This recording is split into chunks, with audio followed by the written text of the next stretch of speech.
Welcome to Ketchy Gaming. This is Ketchy1383. I wanted to start a series, a brand new one, where I cover the free Epic games of each week. In some cases, I might skip those, mainly because they're repeats in some cases. In other cases, it's because it's sort of like a... Well, let's just look at this week's example, or at least one of them. That being the Gladiators of the Black Pit pack. It's an auto clicker. It's not the game itself, it's an add on. So I'm going to just skip that. Which leaves us with the second game or title, Wonder Boy, The Dragon's Trap. So Wonder Boy and the Dragon's Trap is a 2D scrolling action-adventure platforming game. What I didn't know until I started playing is that it's a remake. And I found that out by sort of doing what I do with some of my games, is hitting all the buttons until I figure out what does what. So even though it says Wonder Boy, you can actually choose a female character, which I ended up doing eventually. Now, as the game loaded in and it came to the main screen, I kind of noticed something about the art. It has a very cartoony look to it, similar to that of Cuphead. It's actually pretty nice. It's nice and vibrant, and the backgrounds are pretty neat for a 2D scrolling game. And as you can see, I started off really nicely by getting hit. But then I just started hitting buttons to see what did what, and that's when I discovered there was this retro 8-bit look, which then prompted me later to look up if this game was a possible remake, and I was correct.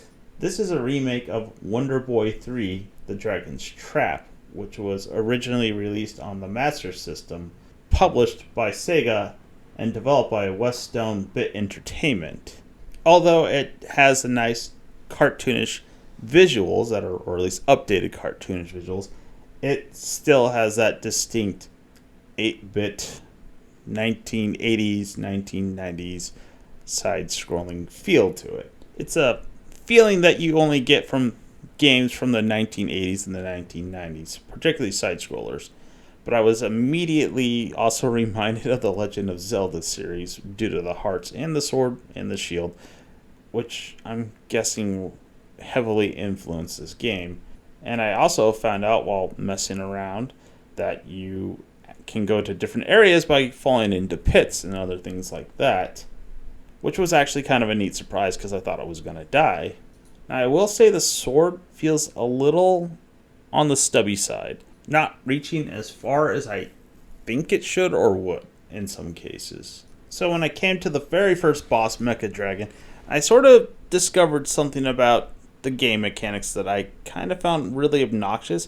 It's not exactly anything new to video games, particularly those in the 80s and the 90s and side scrollers, and that's sort of, I guess, a flinch mechanic of sort.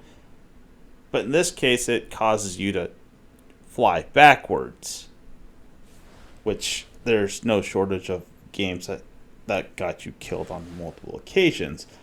In this case, it was super annoying in that you would get hit, let's say, in midair, and you would just sort of float backwards, particularly if the dragon moved forward while hitting you, more or less stun locking you, and it was just super annoying and super obnoxious, and I didn't particularly care for it. And the boss fight felt kind of rough with a combination of the really stubby sword, the being knocked backwards, and on top of it moving forwards with only having one weak spot, and that on its head.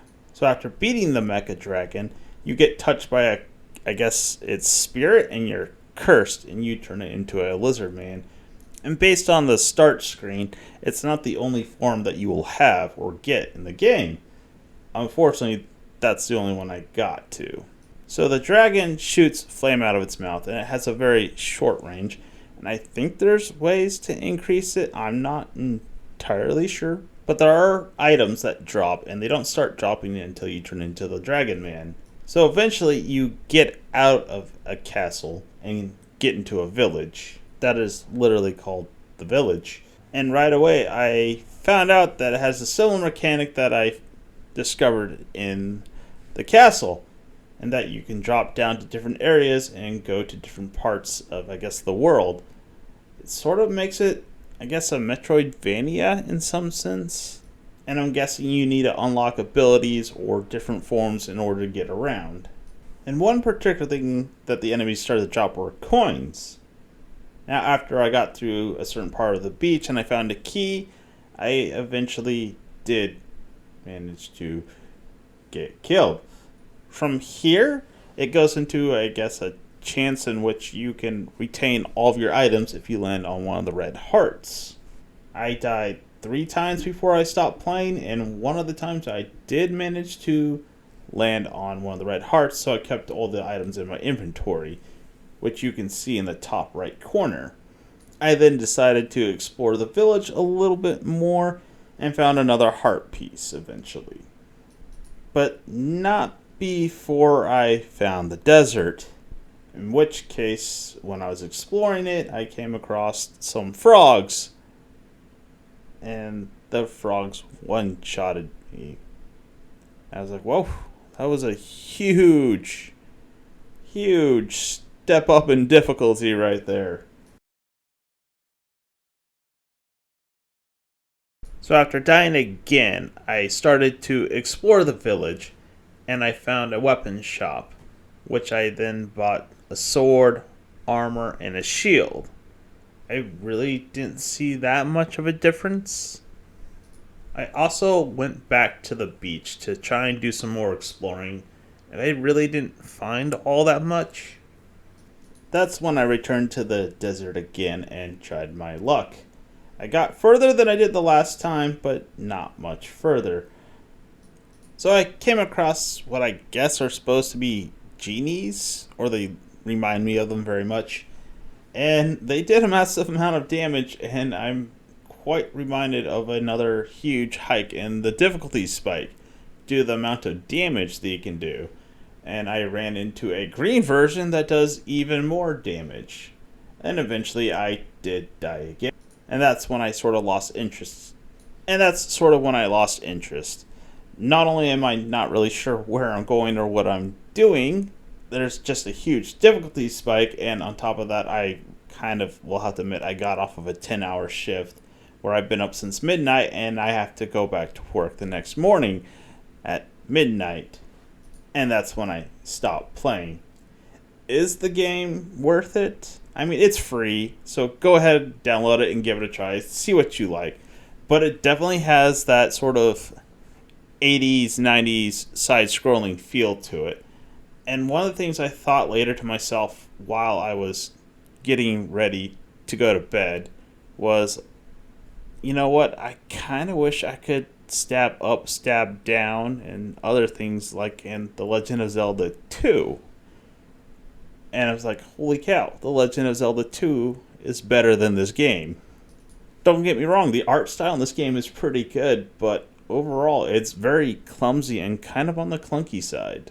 But the price is right. If you made it this far into the video, thanks for watching, and I'll see you in the next one.